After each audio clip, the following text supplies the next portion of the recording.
Seeja டாக்ஸ்ல Tamil podcast உங்களை இந்த ஆழமான விவாதத்துக்கு வரவேற்கிறது. வீட்டிலிருந்தபடியே வரிச்சட்ட வழக்குகளை கேட்டு மகிழுங்கள். ஜிஎஸ்டி சட்ட அறிவை மேம்படுத்த சீஜா தமிழ் பாட்காஸ்டை தவறாமல் கேளுங்கள். எங்களுடன் இணைந்திருக்க தொடர்பு கொள்ள வேண்டிய எண் 9964886879. மருத்துவ சேவைக்கு ஜிஎஸ்டி கிடையாதுங்கிறது இத கேக்குறவங்களுக்கு நல்லாவே தெரியும். ஆனா இப்போ ஒரு மருத்துவமனை தங்களோட டாக்டர்களை இன்னொரு மருத்துவமனைக்கு அனுப்பி அங்க வர்ற வருமானத்தை ஒரு 75-25ன்னு ஷேர் பண்ணிக்கிட்டா அந்த ரெவென்யூ ஷேருக்கு 18% ஜிஎஸ்டி கட்டணுமா? ஹைகோர்ட் ஆஃப் கர்நாடகா சமீபத்துல கொடுத்த ஒரு அதிரடியான ஜிஎஸ்டி தீர்ப்பை பத்தி தான் நாம இன்னைக்கு டீப்பா அலச போறோம். இந்த கேஸ்ல இருக்கிற லீகல் இஷ்யூ ரொம்பவே சுவாரஸ்யமானது. பொதுவா ரெண்டு பிசினஸ் தங்களுக்குள்ள ரெவென்யூ ஷேர் பண்ணிக்கிட்டா வரித்துறையை அது ரொம்ப உன்னிப்பா கவனிப்பாங்க. இங்கேயும் அதுதானே நடந்திருக்கு. கரெக்ட், இங்கேயும் அதேதான். டாக்ஸ் டிபார்ட்மெண்ட் என்ன சொல்றாங்கன்னா, நீங்க பேஷண்ட்ஸ்க்கு நேரடியாக ட்ரீட்மெண்ட் கொடுக்கல, இன்னொரு ஹாஸ்பிட்டலுக்கு உங்க டாக்டர்களை வேலைக்கு அனுப்புறீங்க. அதனால இது மேன் பவர் சப்ளை, அதாவது எஸ்ஏசி 9985 கீழ வரும்னு சொல்லி ஒரு 18% ஜிஎஸ்டி கேட்டு ஷோகாஸ் நோட்டீஸ் அனுப்பிட்டாங்க. ஆனா வரித்துறை சொல்றதுலயும் ஒரு லாஜிக் இருக்கிற மாதிரி தோணுது. ஏன்னா பேஷண்ட் கிட்ட பில் போடுறது அந்த ரெண்டாவது ஹாஸ்பிட்டல் தானே. ஆமா, பில் அவங்க தான் போடுறாங்க. அப்ப ஹாஸ்பிட்டல் வெறும் டாக்டர்களை சப்ளை பண்ற ஏஜென்சி மாதிரி செயல்படுதுன்னு சொல்லலாமா? இத கொஞ்சம் இப்படி யோசிச்சு பாருங்க.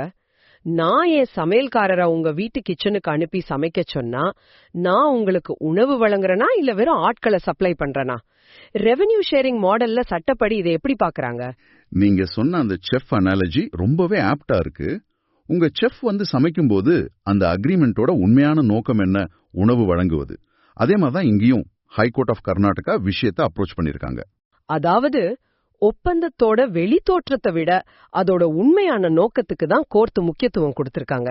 எக்ஸாக்ட்லி. சட்டம் எப்பவுமே ஒரு ஒப்பந்தத்தின் ஃபார்மை விட சப்ஸ்டன்ஸ் எனப்படும் அதன் உண்மையான நோக்கத்துக்கு தான் அதிக முக்கியத்துவம் கொடுக்கும். இங்க கோர்ட் அந்த அக்ரிமெண்ட்ல இருக்கிற மெக்கானிக்ஸ் ரொம்ப டீப்பா ஆராய்ஞ்சு பார்த்தாங்க. மெக்கானிக்ஸா? அதாவது வெறும் டாக்டர்களை அனுப்பிட்டு அப்படியே கைய கழுவிடாம அந்த பேஷண்ட்ஸ்க்கு சிகிச்சை அளிக்கிறதுல மருத்துவமனைக்கு முழு பொறுப்பு இருக்கான்னு செக் பண்ணாங்களா? ஆமாங்க, அந்த மருத்துவர்கள் ரெண்டாவது மருத்துவமனையோட அட்மினிஸ்ட்ரேட்டிவ் கண்ட்ரோல்ல மட்டும் செயல்படல, அவங்க தங்களுடைய சுயாதீனமான மெடிக்கல் டிசிஷன்ஸ் எடுக்கிறாங்க. ஓ, அப்போ ட்ரீட்மெண்ட்கான முழு பொறுப்பும் அந்த மருத்துவர்களுக்கும் அவங்க அனுப்புன முதல் ஹாஸ்பிட்டலுக்கும் தான் இருக்கு. கண்டிப்பா. The ultimate service delivered is health care. இது ஏதோ ஒரு பிசினஸ் இன்னொரு பிசினஸ்க்கு ஆட்களை சப்ளை பண்ற B2B அட்மினிஸ்ட்ரேட்டிவ் சப்போர்ட் கிடையாது. இது அரசாங்கத்தோட சர்க்குலர்லயும் ரொம்ப தெளிவா சொல்லிருக்காங்க. மருத்துவ சேவைகளுக்கு முழுமையான ஜிஎஸ்டி எக்ஸம்ஷன் இருக்கு. அப்போ இந்த ரெண்டு ஹாஸ்பிட்டல்ஸ்க்கு இடையில பணப்பரிவர்த்தனை எப்படி நடக்குது, பில் யார் பேர்ல இருக்கு அப்படிங்கறதெல்லாம் வெறும் இரண்டாம் பட்சம் தானா? 100% ஆமா.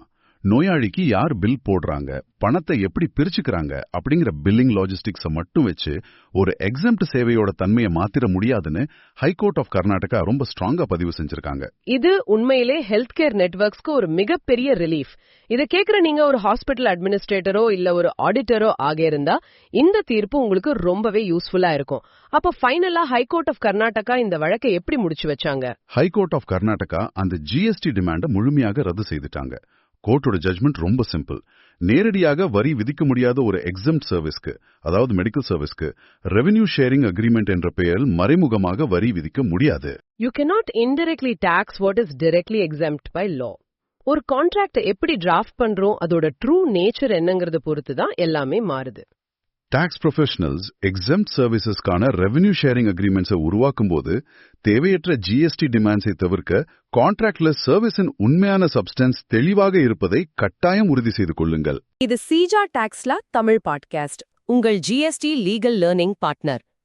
ஜிஎஸ்டி சட்டம் பேசும் உங்கள் தோழன். எங்களுடன் இணைந்திருக்க தொடர்பு கொள்ள வேண்டிய எண் 9964886879.